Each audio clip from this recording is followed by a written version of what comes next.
Halo semuanya, khususnya anak kelas 7. Halo juga Bapak Ibu guru. Halo juga orang tua anak didik kami. Apa kabarnya semuanya? Semoga tetap sehat, sehat semua dimanapun berada. Jangan lupa tetap memberikan yang terbaik buat anak didik kita, juga anak didik kami. Tetap memberikan yang terbaik, tetap belajar di rumah. Kali ini Bapak akan menyampaikan materi pembelajaran kelas 7 SMP, aktivitas pembelajaran atletik khususnya yang namanya tolak peluru. Bapak langsung aja menyampaikan materinya. Tolak peluru. Tolak peluru yaitu olahraga lempar dalam atletik yang dilakukan dengan cara menolak atau mendorong peluru atau bola yang terbuat dari logam sejauh mungkin dari titik lempar menuju titik pendaratan memakai teknik tertentu. Nah, tapi anak didik kami jangan asal lempar. Ini akan Bapak bahas teknik-tekniknya lagi.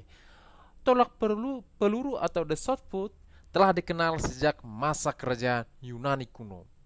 Tetapi dengan tata cara dan peraturan yang berbeda. Menurut Homer, pada zaman dahulu, tolak peluru dikenal dengan nama lempar beban atau weight throwing. Gaya tolak peluru. Dalam olahraga tolak peluru ada 3 gaya yang pernah digunakan dalam pertandingan. Nah, ini dia gayanya.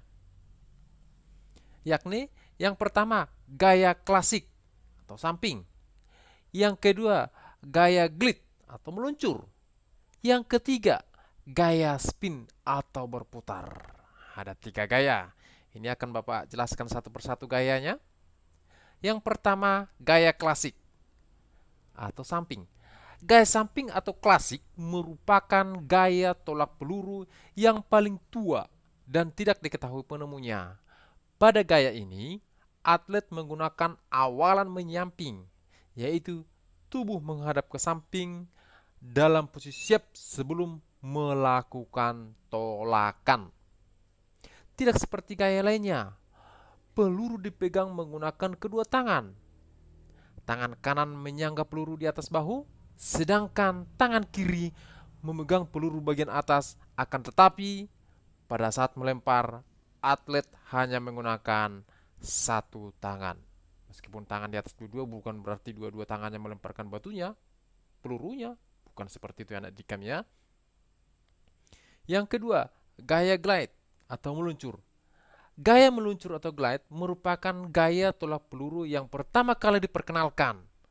Gaya ini sering disebut juga teknik O'Brien. Sesuai nama penemunya, Perry O'Brien dari Amerika Serikat. Meski demikian, gaya ini bukanlah gaya yang paling populer. Pada gaya ini, atlet akan melakukan gerakan setengah putaran terlebih dahulu sebelum melontarkan peluru. Pada persiapan awal, atlet menghadap ke arah belakang, kemudian mendorong tubuhnya ke arah ke belakang, lalu segera menghadap ke depan dan melontarkan pelurunya. Nah, di sini sudah Bapak buatkan gambarnya, gambar-gambar gaya tersebut. Coba diperhatikan. Yang ini, yang kedua, yang ketiga ini, yang keempat ini sudah Bapak buat. Kita masuk gaya yang ketiga, gaya spin atau berputar. Gaya ini pertama kali dirilis pada tahun 1972 oleh Alexander Brasikov dari Rusia yang berhasil membuat rekor baru untuk nomor putra dengan jarak lempar 22 meter di tahun itu. Pada gaya ini, atlet melakukan putaran 360 derajat sebelum melakukan lemparan. Gaya ini merupakan gaya yang paling sulit dalam tolak peluru karena atlet tak hanya fokus pada kekuatan tolakan, namun juga harus menguasai teknik berputar dengan baik. Jangan asal berputar, nanti jatuh bola. Nah, perhatikan dia cara-caranya. Nanti bapak gurunya ataupun ibu gurunya akan mempraktekannya di lapangan. Teknik tolak peluru. Ada 3 teknik dasar tolak peluru yang harus dikuasai sebelum melakukan olahraga yang satu ini. Yang pertama, teknik memegang peluru. Yang kedua, teknik meletakkan peluru. yang kedua anak didik kami ya, teknik meletakkan peluru leher. Dan yang ketiga adalah teknik melakukan tolakan. Nah, di sini sudah Bapak buat teknik-teknik itu dan akan Bapak jelaskan lagi secara mendetail buat anak kelas didik kami. Anak kelas 7 perhatikan bagus-bagus ya. Yang pertama, teknik memegang peluru. Peluru besi yang digunakan dalam olahraga tolak peluru memiliki bobot cukup berat, yaitu antara 3 kg hingga 7 kg lebih. Teknik memegang peluru yang aman dapat dilakukan dengan 3 cara. Nah, ada lagi caranya. Cara memegang peluru yang aman. Yang pertama, letakkan peluru di telapak tangan. Pegang peluru dengan erat menggunakan jari-jari. Dengan posisi jari-jari dikembangkan. Gunakan jari telunjuk, jari tengah, dan jari manis untuk meletakkan peluru. Letakkan jari kelingking di bagian samping peluru dalam posisi menekuk. Sementara ibu jari berada pada posisi biasa untuk menjaga keseimbangan peluru. Berikan tenaga pada ibu jari agar bisa menahan peluru lebih kuat sehingga tidak jatuh. Yang kedua, yang B. Rapatkan jari jemari termasuk kelingking dan tempelkan pada bagian belakang peluru. Letakkan ibu jari di bagian samping peluru agar pelurunya tetap seimbang. Yang ketiga, cara ketiga hampir sama dengan cara kedua, yaitu dengan merapatkan jari-jari tetapi dengan posisi sedikit lebih renggang. Teknik ini cocok untuk Anda, untuk anak kelas 7 yang memiliki telapak tangan yang kecil. Nah, ini dia, mungkin anak kelas 7 masih kecil telapak tangannya ya. Oke, yang berikutnya akan Bapak jelaskan teknik meletakkan peluru di leher. Sebelum meletakkan peluru di leher, siswa-siswa anak kelas 7 harus sudah memutuskan teknik memegang peluru yang paling disukai, nyaman, dan bisa menghasilkan tenaga tolakan yang paling besar. Penggunaan tangan kanan sangat dianjurkan untuk memegang peluru kecuali, ya, perhatikan anak didik kami, kecuali bagi Anda yang kidal. Setelah peluru dipegang dengan teknik yang benar, tempelkan peluru pada leher samping kanan. Ibu jari menempel di atas tulang yang ada di bagian bahu atau tulang selangka. Posisikan siku lurus dengan sejajar dengan bahu dan miringkan kepala ke arah peluru supaya kedudukan peluru lebih stabil dan mantap. Teknik menolak peluru. Di sini akan Bapak jelaskan juga teknik-teknik menolak peluru. Yang pertama itu persiapan tolak peluru. Sikap tubuh yang terbaik ketika akan melempar peluru adalah berdiri dengan tegak dan rileks dengan posisi menghadap ke samping lapangan. Untuk memudahkan penolakan, kaki direnggangkan selebar bahu dengan kaki kanan sedikit ditekuk dan berat badan menumpu di kaki kanan. Tangan kanan yang memegang peluru diletakkan menempel di bahu, tepat di bawah rahang dengan siku membentuk sudut 90 derajat dan tangan kiri ditekuk dengan siku menghadap arah tolakan. Yang B. Gerakan tubuh. Saat memegang peluru, kaki yang dekat dengan sektor lemparan digerakkan dengan cara diayun sebagai persiapan untuk menolak peluru. Sementara pinggang diputar ke sisi sektor lemparan sehingga pinggul membantu mendorong. Tubuh condong ke depan dan pandangan fokus ke arah lemparan. Akhir tolak peluru. Pada saat melakukan tolakan, putar badan ke arah sektor pendaratan, kaki kanan menolak dan melonjak agar tenaga yang cukup besar untuk mendorong peluru seluruhnya berada di tangan kanan yang memegang peluru. Setelah itu, lontaran dengan sudut tolakan 40 derajat ke arah atas. Setelah peluru dilontarkan, kaki mendarat kembali ke tanah dengan posisi sedikit menekuk. Sementara itu, posisi badan adalah ke arah depan dengan pandangan melihat ke posisi jatuhnya peluru. Di sini sudah Bapak buat gambarnya, perhatikan bagus-bagus anak-anak kelas 7 ya. Nah, itu dia gambarnya ya. Yang berikutnya ini Bapak jelaskan peraturan tolak peluru. Di mana-mana setiap kegiatan itu ada peraturannya ya, anak kelas 7. Perhatikan bagus-bagus. Setiap cabang olahraga tentu memiliki peraturan sendiri, termasuk tolak peluru.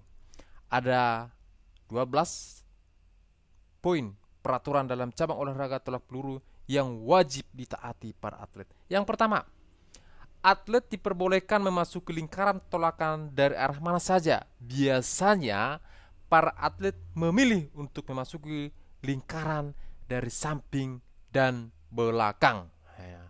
Yang kedua, atlet tolak peluru hanya diberikan waktu selama 60 detik untuk menyelesaikan pertandingan. Dihitung sejak namanya dipanggil.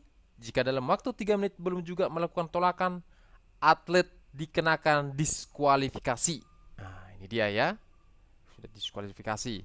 Yang ketiga, atlet dilarang menggunakan sarung tangan, tetapi boleh mengenakan pelindung ruas jari atau topping selama pertandingan. Yang keempat, atlet boleh memegang bagian dalam wilayah lemparan berupa lingkaran besi. Yang kelima, atlet harus menahan peluru menggunakan leher selama melakukan gerakan tolakan. Jangan lupa anak didik kami ya. Yang keenam, atlet akan didiskualifikasi jika meletakkan peluru tidak sesuai dengan peraturan. Misalnya, di belakang kepala atau di depan perut. Nah, itu dia. Perhatikan bagus-bagus anak didik kami ya. Jangan asal letak. Di sini sudah ada peraturannya. Yang nomor 5, atlet harus menahan peluru menggunakan leher. Jangan asal setelah letak ya anak didik kami ya. Yang ketujuh, peluru hanya boleh ditolak dengan menggunakan satu tangan dengan posisi lebih tinggi dari bahu. Nah, satu tangan loh. Khusus anak yang perempuan, jangan pula asal lempar, dipegangnya dua-dua, tangannya tangan kanan tangan kiri batunya dilemparkan. Oh, tidak bisa ya, ikuti aturannya. Yang ke-8, gerakan tolakan hanya boleh dilakukan di dalam lingkaran. Sedikit saja kakinya berada di luar batas lingkaran, atlet tersebut dinyatakan didiskualifikasi. Nah, perhatikan, kakinya melanggar di luar lingkaran itu sudah didiskualifikasi. Yang ke-9, peluru harus mendarat di sektor area pendaratan yang disediakan 34,90 derajat. Atlet akan didiskualifikasi jika peluru jatuh di luar sektor pendaratan atau 3 kali melakukan kegagalan. Yang ke-10, pengukuran dilakukan mulai dari lokasi tempat peluru pertama kali jatuh sampai ke tengah lingkaran. Yang ke-11, setelah melakukan lemparan, atlet harus meninggalkan lingkaran melalui sisi belakang lingkaran. Ini ditentukan pulangnya, masuknya tadi ditentukan juga, yang pulangnya juga ditentukan. Yang ke-12, atlet baru boleh pulang atau meninggalkan lingkaran setelah peluru mendarat di lapangan. Oke. Anak kelas 7, lapangan tolak peluru. Kita akan membahas lapangan tolak peluru. Yang pertama itu, lapangan tolak peluru terdiri dari 2 bagian, yaitu lingkaran tolakan dan sektor pendaratan.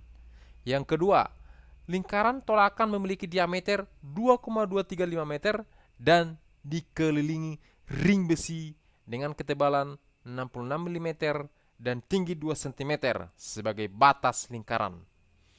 Bagian depan lingkaran tolakan dipasangi balok atas tolakan dengan panjang 1,22 meter, tinggi 10 cm dan tebal 11,4 cm. Yang ketiga anak kelas 3, anak kelas 7, sektor pendaratan berupa tanah yang ditandai garis batas atau sektor lain, sekaligus garis ukur standar yang terletak di tengah sektor pendaratan.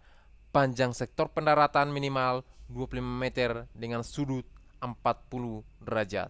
Mungkin sudah bisa dilihat anak didik kami ya, background tampilan ini. Di situ ada orang yang lagi tunjuk tangan, lalu merayakan, sepertinya merayakan kemenangan, lengkap dengan lapangannya sepapak buat seperti itu. Yang berikut Yang berikutnya adalah peralatan tolak peluru. Yang pertama, alat pengukur. Yang kedua, bendera. Ini dia. Yang ini ya. Yang ketiga, peluit. Yang keempat, bola peluru. Ini dia peralatan yang penting. Peluru dapat dibuat dari besi, pasir, logam solid, stainless steel, material sintetis, atau polivinil. Ukuran peluru disesuaikan dengan jenis lapangan yang digunakan. Untuk pertandingan yang diadakan di lapangan indoor, ukuran peluru digunakan sedikit lebih besar dari pertandingan. Ketentuan untuk berat peluru adalah sebagai berikut. Di sini ada 4 ketentuan berat peluru. Untuk senior putra 7,257 kg. Itu untuk senior putra. Untuk senior putri 4 kg. Untuk junior putra 5 kg. Dan untuk junior putri 3 kg. Perhatikan bagus-bagus anak didik kami ya.